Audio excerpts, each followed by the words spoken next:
This segment is brought to you by Bubba's 33 in Clarksville.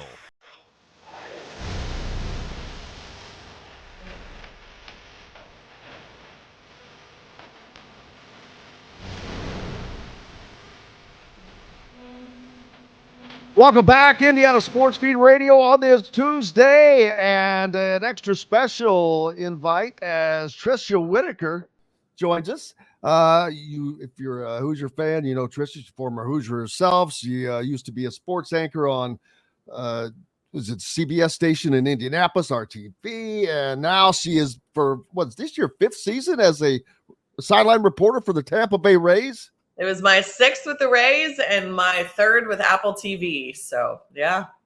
Rolling on, man.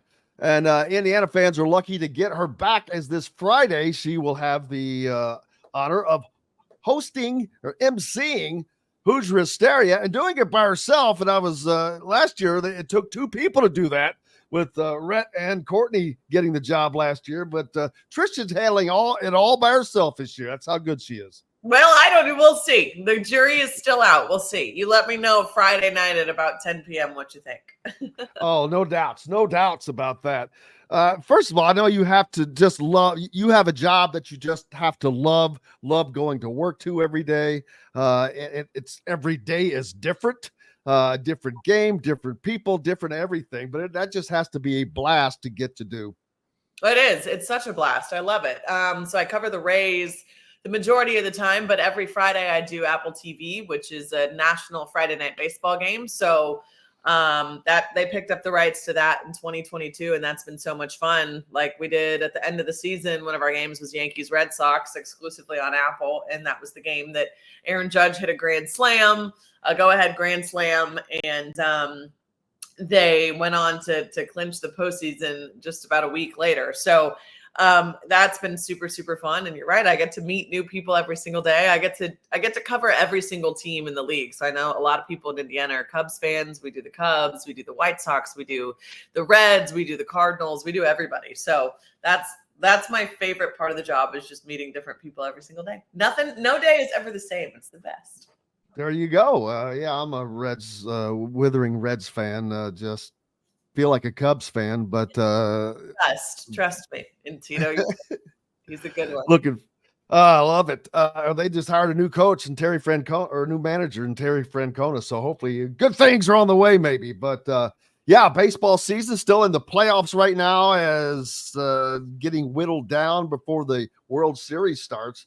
And that's something you haven't gotten to work a World Series yet, right? Or have you? No, because the Rays did go to the World Series in 2020, but that was the pandemic, and we were not allowed to cover it. That's what I was confused. That stinks. Oh, I can't. I'm not over it. You shouldn't be, man, nor should you be. I never will be. I never will. Yeah. But you'll get another opportunity. There's no doubt, because your star continues to rise. Looking forward to seeing that. But also Friday night, how excited are you and daunted? That's got to be a daunting kind of a thing. I hate that. Boy, that snuck in there. You talk about marketing having an effect. They're a lot. They know what they're doing with their marketing with IU football. I've been using that word too. I'm like, where did this come from? I swear that just came right out, and there was no pun intended on that one. But yeah, it is a daunting task, no matter what, to take on. In not just you're in the middle of a crazed Assembly Hall crowd, Simon Scott Assembly Hall, and the start of basketball season, which puts people in a frenzy. And it's a party in essence. Mm-hmm. Well, never daunted, Jim, right? That's our motto. Never daunted. Yes. Okay. Yes. So no, you're right. Honestly, it's so hilarious. So like, I grew up in Bloomington, right? My mom is still a principal in Bloomington. My dad's a pastor. So they're very involved in the community, and they've lived there since I was 8 years old. And I swear to you, I could call the Super Bowl, and people in Bloomington would not think it was as cool as emceeing Hoosier Hysteria.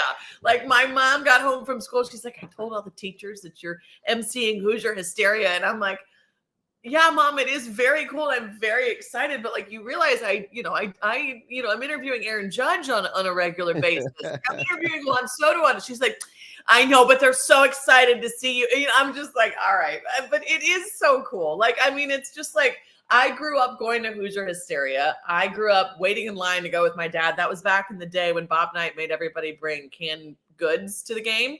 And then the Mike Woodson or the Mike Davis era and even Calvin Sampson, I was there for all of those Hoosier Hysterias. I went to the IU women's basketball camps when I was little, and that was just like my joy growing up. I loved it. So honestly, emceeing an event like this is like one of the coolest things that I will ever do, just because look at my wall. Like, that's the watch shot right there.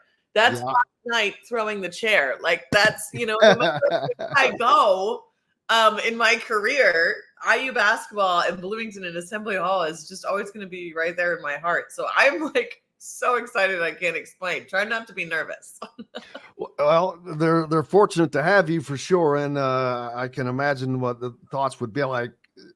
What are you going to be thinking right before you walk out? Because it's going to be dark, it's going to be lights flashing, and there will be some noise, by the way. I'm going to be thinking, don't say anything stupid. I don't know. Like, it's just like, I'm going to be so excited and amped up. But I'm most excited just to I'm excited to interview Mike Woodson. I'm excited to interview Terry Morin. I'm excited to see the 3-point contest. I'm excited to interview some of the guys. So during the scrimmage, when the men's team is scrimmaging, we'll be interviewing all sorts of people. Curt Cignetti, hopefully he's there. I hear that he's going to be. So if he is, excited to interview him. The Fox Noon kickoff crew, they're going to be in Bloomington for IU Nebraska. They're supposed to be there. And I'm excited for that. I'm excited to see everybody else's excitement, I guess, because it's been a long time since I've been to Hoosier Hysteria. And I just have so many nostalgic emotions towards it. So the crowd's going to be fun and the guys are going to be fun. And plus, this team has a lot of high expectations going into this year. So the men's team and the women's team. And so, that always puts an extra level of, expectation and excitement there, I guess.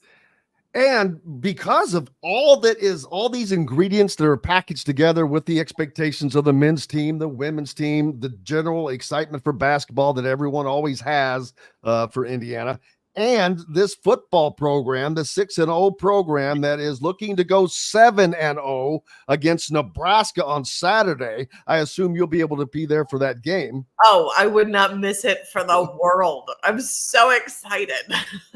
I mean, it's sold out in a week and a half advance. I just heard that Michigan is potentially already sold out as well, which I think that they'll sell out all 4 of their remaining home games without question. But this football team has been fun all season.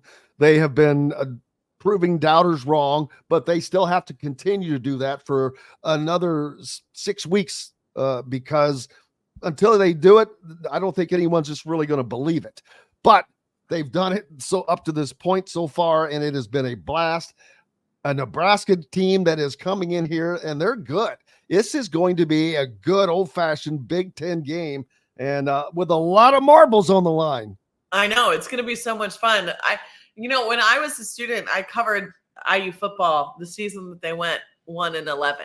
That was my student experience with IU football. And so to see them doing this, I mean, if you would have told me at the beginning of the season that Indiana was going to be undefeated and they were going to be the first team to become bowl eligible, I would have been like, you're on crack. What's wrong with you? Go. I would have told you that. I would have told you that. And so... And so, I listened to Curt Cignetti's interview yesterday with Hoosier Connect, and I just love his approach to things. I love it.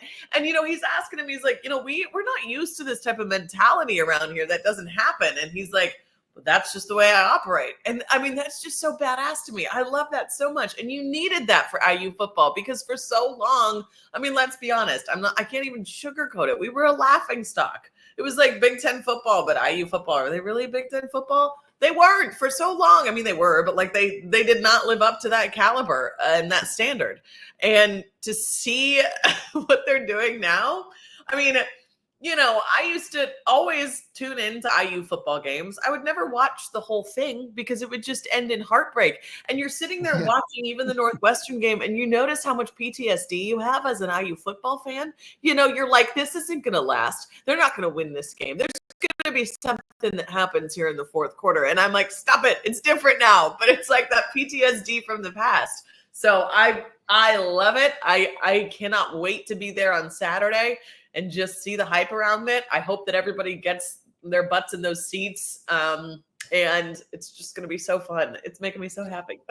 Now, where do you get to watch the game, the football game from? Are you going to be inside or outside? Because it's going to be, it's actually the weather should be spectacular by the time kickoff rolls around. Yeah, no, I think the outside in the elements, even though there's not going to really be elements. I looked up the weather and it looks like it's going to be phenomenal. So no, I want to shout there. I want to hear it. I don't want to sit in a cushiony suite. I mean, I say that now, but maybe I would later. I don't know. But I promise you, and the press box is very quiet. We can't hear. I wish we could. I like hearing crowd noise. I don't care if it's home or away. I like hearing that because you just get a sense of everything, and we can barely hear the national anthem.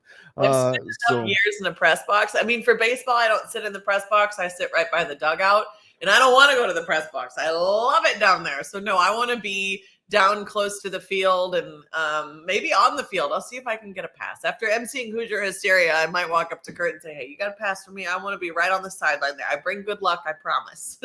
I don't think you'll have any problem with that. What is coming up besides all this excitement this weekend? What is happening with you? I come back in the fall in the off season and I teach at IU. So I'll be in Bloomington for the next at least 8 weeks teaching a sportscasting class. I love to do it. I love my students. I take a break from the broadcasting realm because during baseball, it's 7 straight months of every single day. I mean, you're lucky if you get a day off every 2 weeks. Yep. So a lot of people are like, oh, in the baseball off season, why don't you do like basketball? And it's not that I wouldn't. I would maybe do basketball, but if I did, it would be like maybe once a week. Like you don't want to go. I don't know how some of these broadcasters do it who go straight from baseball to like NBA or something. I'm like, do you have it? Like, I can't. Like, I want to go see my nephew. I want to go see my grandparents. I want to go see my parents. I want to hang out with my family. Because during the baseball season, they know, like you text me on a Monday, I'll get back to you on a Saturday because I don't have, sorry, can't baseball buy, that type of thing. Like, it's just so insane. So in the off season, I come back to Bloomington and I live a slower life and I love it. I hang out with my parents. I go to Uptown Cafe for breakfast, at least once a week. I love the upstairs pub, frequent visitor there. And I just kind of hang out. I do a lot of cooking and I teach my students twice a week and that's what I do. And I love it. So that's what's next for me. We'll have to get you over to the Hard Truth Distilling Company as well for a nice visit. I want to go. I would love to. You let me know when you're going and we'll get you set up. I go to a lot of Pacers games too, because I did work in Indianapolis for 4 years, so I still have so many friends up there, but I go to a lot of Pacers games. Big basketball fan, obviously. Pacers just getting underway as the preseason now. They've got one preseason game left, but that season about underway as well. But yeah, whenever you have the opportunity, let me know and we'll set you up for a visit over at the distillery, get you a tour and all of that stuff. Oh my gosh, I'd love that. Go. Absolutely. I cannot thank you enough. And we are so looking forward to seeing you on Friday night.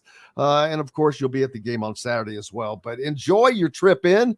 And thank you again so much. We appreciate you, Tricia. Thank you, Jim. Appreciate you. We'll see you there.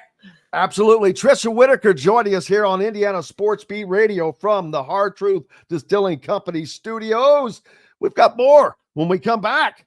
Zach Carpenter from the Nebraska rival site will join us, and we'll get an opinion from the other side as to what the Cornhuskers think as they'll come in to try to take on the 6-0 Indiana Hoosiers on Saturday and move up in the Big Ten standings. Back with more from the Hard Truth Distillery Studios right after this.